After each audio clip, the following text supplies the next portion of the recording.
ओम शांति। आपका प्रश्न है, श्री कृष्ण को भक्ति में डार्क ब्लू या ब्लैक दिखाया है और शिवलिंग को भी ब्लैक कलर में क्यों दिखाया है?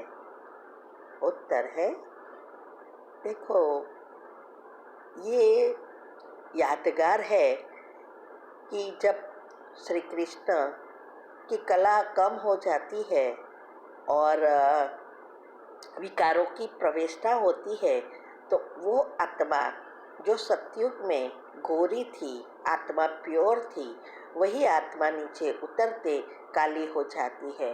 तो ये रहस्य नहीं पता है, इसीलिए वो लोग ने ब्लैक बता दिया।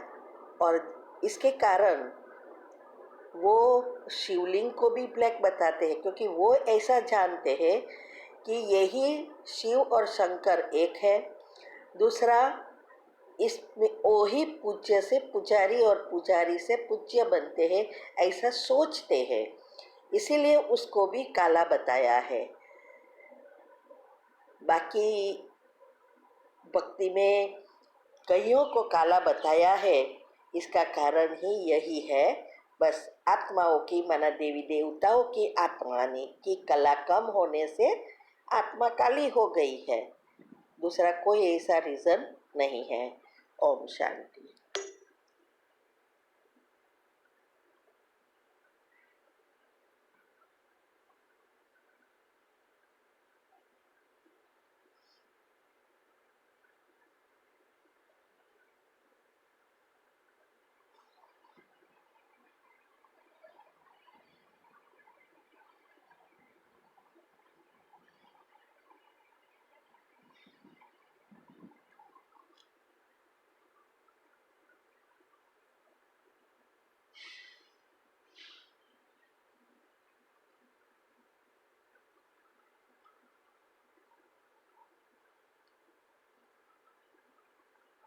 ओम शांति।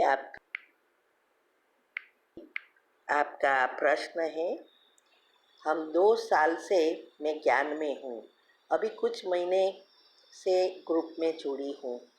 मेरे युगल पर बिजली का केस चल रहा है, 10-12 साल हो गए। केस की वजह से युगल का बिजनेस ना के बराबर है। इसी वजह से उनकी मानसिक शारीरिक स्थिति भी ठीक नहीं रहती। हमारे 2 बच्चियां हैं। मैं और मेरे युगल डिप्रेशन में जा रहे हैं। हर तरह से प्रयास करने पर भी समाधान नहीं हो रहा है। उत्तर है, देखो, ये जो केस चल रहा है वो आपके ही पिछले जन्मों का कर्म है, और इसको खत्म करने के लिए एक ही रास्ता है, संचित कर्म को भस्म करना पड़ता है। और ये संचित कर्म भस्म करना अर्थात पहले तो योग में पावरफुल बनना है। आप सिर्फ क्वेश्चन और आंसर ग्रुप में ही जुड़े हैं, तो योग में पावरफुल कहाँ बनेंगे? ऐसे ही नहीं प्राप्त होता। जो इतना इजी होता संकल्प को बदलना, तो आज दुनिया में कोई दुखी होते ही नहीं। लेकिन ये पहले तो आपको पावरफुल योग करना पड़ेगा। दूसरा, दिन भर में जो भी आपके साथ ये प्रॉब्लम हुआ है उसका नेगेटिव चिंतन न तो आपको करना है, न आपके परिवार वालों को करना है। ये प्रॉब्लम बढ़ा इसीलिए कि आप सभी ने वो नेगेटिव चिंतन करते करते सभी पाप कर्मों को बाहर लाए हैं, और ये चिंतन के कारण हमारे अंदर जो रसायन उत्पन्न होते हैं वो रसायन सब इनबैलेंस हो गए, और डिप्रेशन, ये तो डिप्रेशन ही हुआ, शरीर की भी बीमारी आ सकती है। तो वो सारी विधि है। पहले तो हमें हमारी योग की अवस्था बनानी है, विचारों, नेगेटिव विचारों से मुक्त होना है। यही मेहनत है कि जो नेगेटिव बातें होती है उसको भूलना और उसके बदले में अच्छा सोचना, ये पुरुषार्थ है। तो आप पहले तो योग करना पड़ेगा, ये नेगेटिव को पॉजिटिव में परिवर्तन करना पड़ेगा, फिर सुबह में रोज एक ही जगह एक ही समय पर जब सब लोग सोते हैं तब ये प्रयत्न करना है, योग का प्रयोग करना है। सभी आत्माओं को विजुअलाइज करना है, वकील, जज, वो जो इसने केस किया है, ऐसे ही रफली उसको विजुअलाइज करके, और आपके हस्बैंड को भी विजुअलाइज करना है, आपको भी सारे परिवार को खड़े रखना है, और फिर वो क्षमा की कमेंट्री करनी है। उसमें ये सोचना है कि अब इस सभी हिसाब किताब चुकतू हो गए हैं और अब हमारी पुण्य का खाता ऊपर आ गया है और अब ये केस का निवारण हो गया है। और फिर रोज घर में भी शांति के, प्रेम के जो दिनचर्या ग्रुप में आता है उसमें सब कुछ आता है, वो वाइब्रेशंस फैलाना है। ये छोटी बात नहीं है, बहुत बड़ी बात है। इसीलिए ये सब करने के लिए पहले योग सीखो, और ये योग लगेगा, अमृत वेला पावरफुल होगा, नेगेटिविटी दूर होगी, तब ही ये पॉसिबल होगा परिवर्तन करना।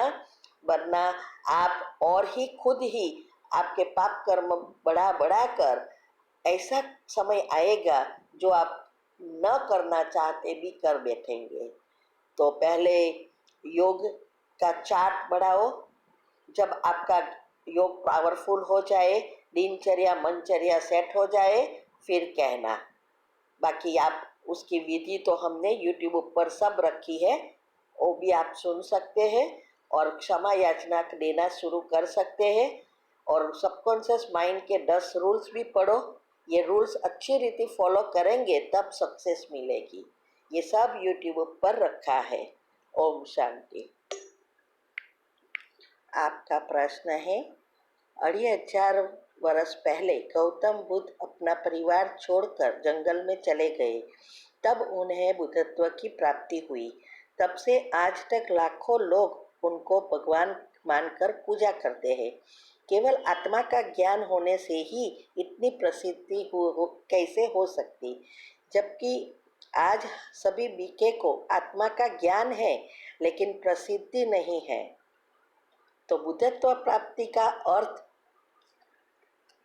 क्या होता है, ये भी जानना है। उत्तर है, देखो ये सब भक्ति मार्ग की बातें हैं। ये जो भी मुख्य धर्म स्थापक है वो आकर यही अभी का जो ज्ञान है उस अनुसार उसको वो ज्ञान देते थे। अनेक प्रकार से ये सृष्टि को थमाने के लिए ज्ञान दिया। अभी आत्मा का ज्ञान है, प्रसिद्ध है, लेकिन कोई प्रैक्टिकल में आत्मिक स्मृति में स्थित नहीं रहते और न तो पुरुषार्थ करते, न संचित कर्म भस्म होते हैं, क्योंकि परमात्मा को नहीं जानते और उसकी विधि भी नहीं जानते, सिर्फ गाते रहते हैं।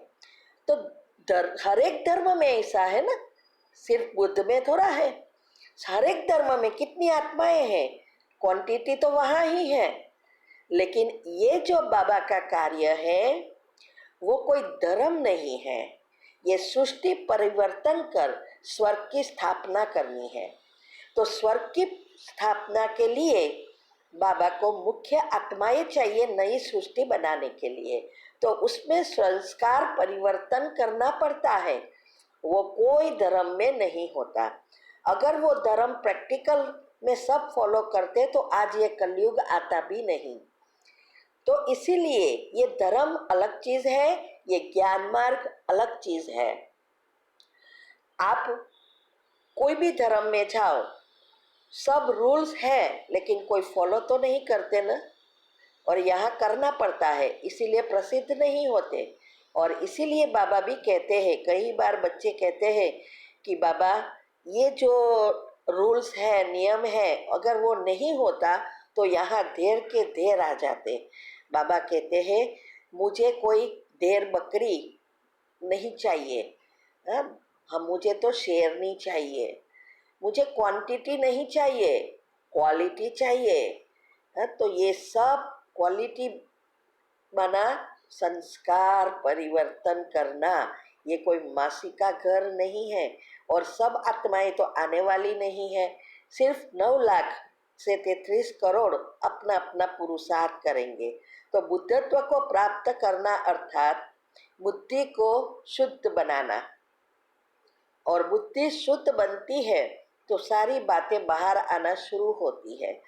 बाकी वो धर्म में क्यों कहा है, कैसे कहा, ये सब मुझे पढ़ना पड़ेगा। मुझे पता नहीं है कि क्या है बुद्धत्व को किसको कहा, और ये लंबा समय का टॉपिक है, बहुत कुछ मुझे पढ़ना पड़ता है और अभी मेरे पास समय नहीं है।